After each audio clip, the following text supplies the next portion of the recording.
Madame, Monsieur, bonjour. Nous sommes donc le 30 octobre 2016 et je souhaite vous informer de faits particulièrement graves qui se sont produits dans le ressort de la Cour d'appel de Paris. Alors de quoi s'agit-il? Eh bien, j'exerce la profession d'avocat, je fais l'objet depuis plusieurs années de multiples procédures disciplinaires frauduleuses, c'est-à-dire engagées sur des fausses accusations par des bâtonniers successifs, d'abord par le bâtonnier Nathalie Barbier, puis par le bâtonnier Robert Feller. Le bâtonnier, c'est un procureur disciplinaire et c'est lui qui a le pouvoir de porter des accusations contre un avocat et d'ouvrir une procédure disciplinaire. Donc, depuis 2008, j'ai fait l'objet de 4 procédures disciplinaires, portant toutes sur de fausses accusations. Alors, récemment, à chaque fois, je suis relaxé. J'ai 4 procédures disciplinaires, 4 relax définitives. Relax définitive, c'est-à-dire que la Cour d'appel estime que les accusations portées contre moi sont fausses. Alors, le 22 septembre dernier, la Cour d'appel de Paris a prononcé une décision annulant un rapport disciplinaire concernant la 4e procédure disciplinaire et puis a en même temps annulé toute la procédure disciplinaire. Mais ce même 22 septembre 2016, la Cour d'appel de Paris a prononcé une 2e décision et cette 2e décision me place en suspension provisoire pour 4 mois sous prétexte d'infraction disciplinaire, alors que le même jour je suis relaxé définitivement. Donc tout ceci constitue une situation anormale et spéciale qui s'inscrit dans une logique de chasse à l'avocat. Alors, la juge qui a signé cette décision s'appelle Marie-Sophie Richard et cette juge est intervenue sur délégation de compétences du premier président, Madame Chantal Arens. Donc, juridiquement, eh bien, je ne peux plus travailler depuis le 22 septembre 2016, je ne peux plus défendre les clients et les personnes qui m'ont confié leur dossier parce que Madame Chantal Arens a délégué son pouvoir à Madame Marie-Sophie Richard qui m'a, avec 4 autres juges, placé illégalement en suspension provisoire pour 4 mois. Alors, j'ai exercé un recours contre ces 2 recours contre cette décision. Tout d'abord, une requête en main levée.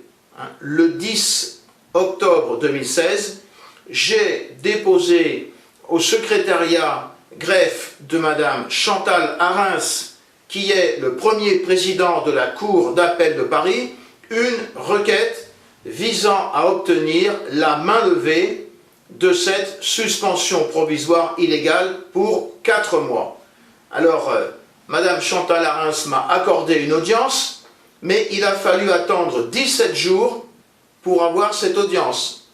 17 jours, c'est très très long.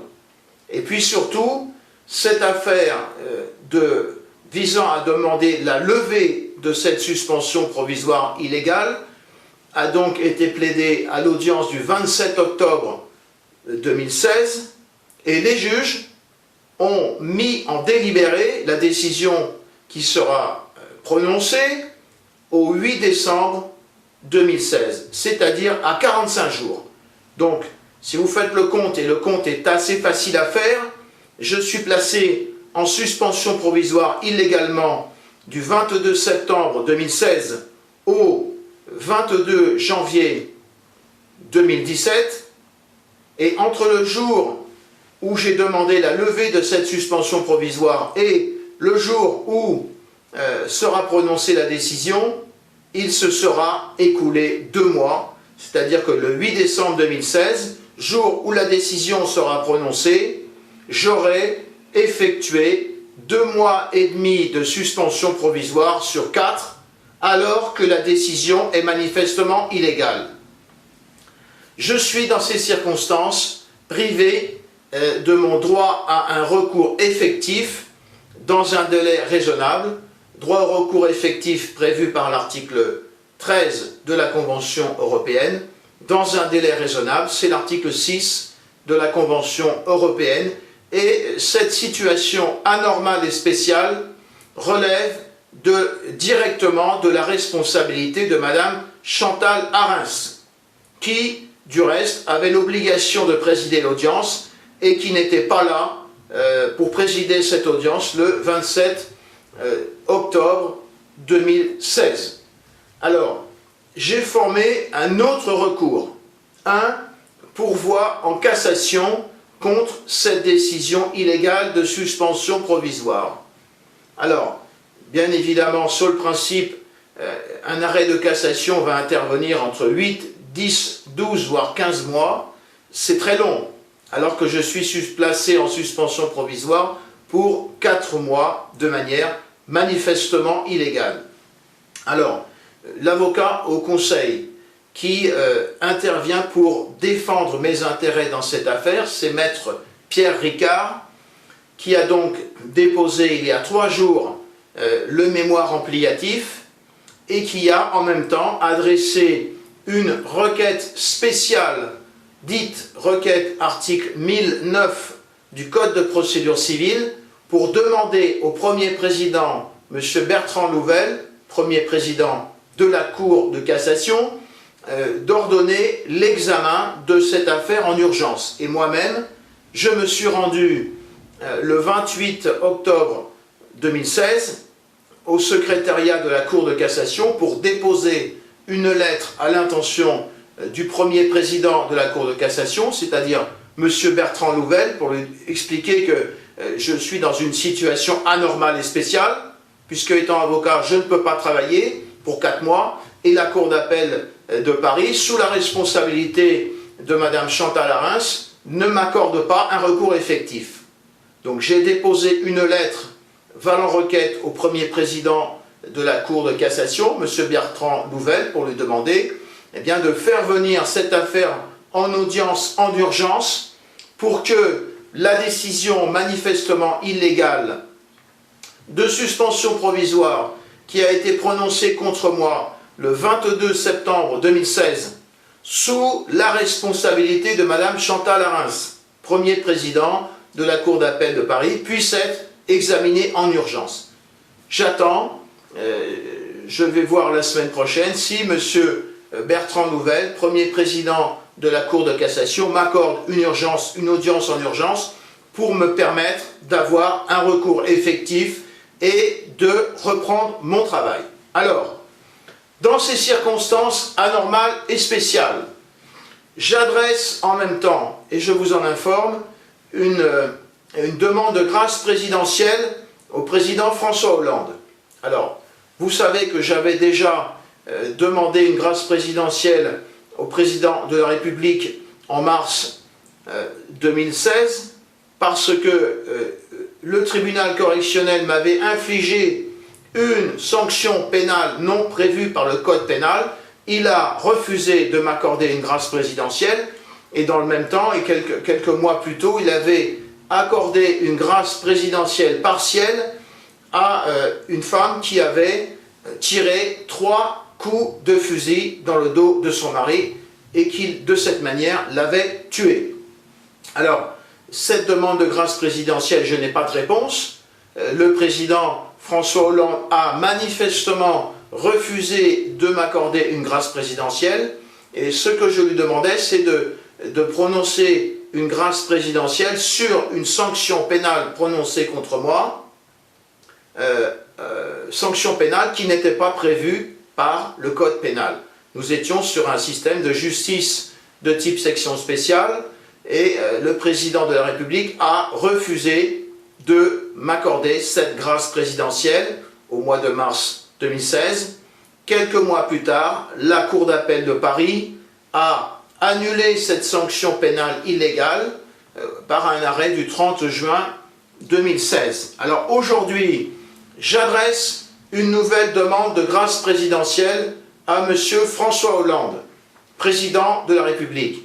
Et je lui demande tout simplement de me donner une grâce présidentielle au sujet des 4 mois de suspension provisoire qui m'ont été infligés par la Cour d'appel de Paris de manière parfaitement illégale et arbitraire.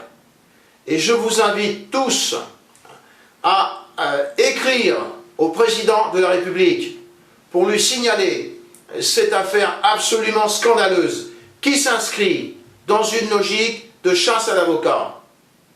Parce que c'est de cela dont il s'agit.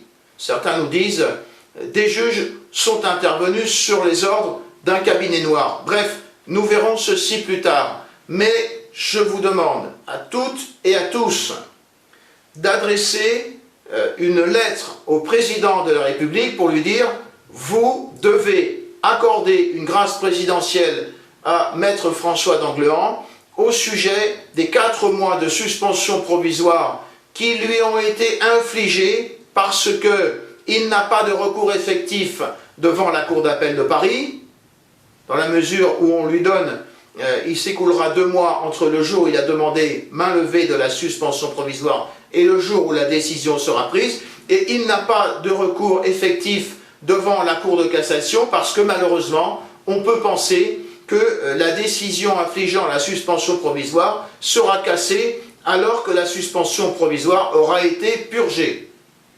C'est l'affaire dont il s'agit. Donc, il faut se mobiliser aujourd'hui pour demander au président de la République et lui signaler qu'il est le seul à disposer d'un recours effectif contre cette décision illégale, c'est le droit de grâce présidentielle. Dernière observation que je voudrais porter à votre connaissance, eh bien, le président de la République, lorsqu'il est arrivé au pouvoir, en juillet 2012, a créé une commission pour étudier les problèmes de déontologie de la vie publique et en particulier de l'élection présidentielle. Et cette commission a coûté aux contribuables 2 444 000 €. Ils ont déposé un rapport qui est insignifiant 2 mois plus tard. Et parmi les membres de cette commission se trouvait Madame Chantal Arens, qui était à l'époque présidente du tribunal de grande instance de Paris et qui aujourd'hui est premier président de la Cour d'appel de Paris et responsable directement de la décision de suspension provisoire qui m'a été infligée en violation de la loi. Eh bien, Madame Chantal Arens a perçu pour sa participation à ce petit rapport d'une commission qui a travaillé sur la déontologie de la vie publique et de l'élection présidentielle, Madame Chantal Arens a perçu 80 000 €. Et ces 80 000 € représentent en gros 30, 40, peut-être 50 heures de travail. Hein. C'est ce qu'il faut savoir. Et dans le même temps, Madame Chantal Arens n'a pas le temps de venir présider les audiences solennelles concernant les suspensions provisoires d'un avocat. Alors, qui a décidé que Madame Chantal Arens percevrait 80 000 € pour sa participation à cette petite commission insignifiante? Eh bien, c'est le président de la République. Il y a un décret sur Internet.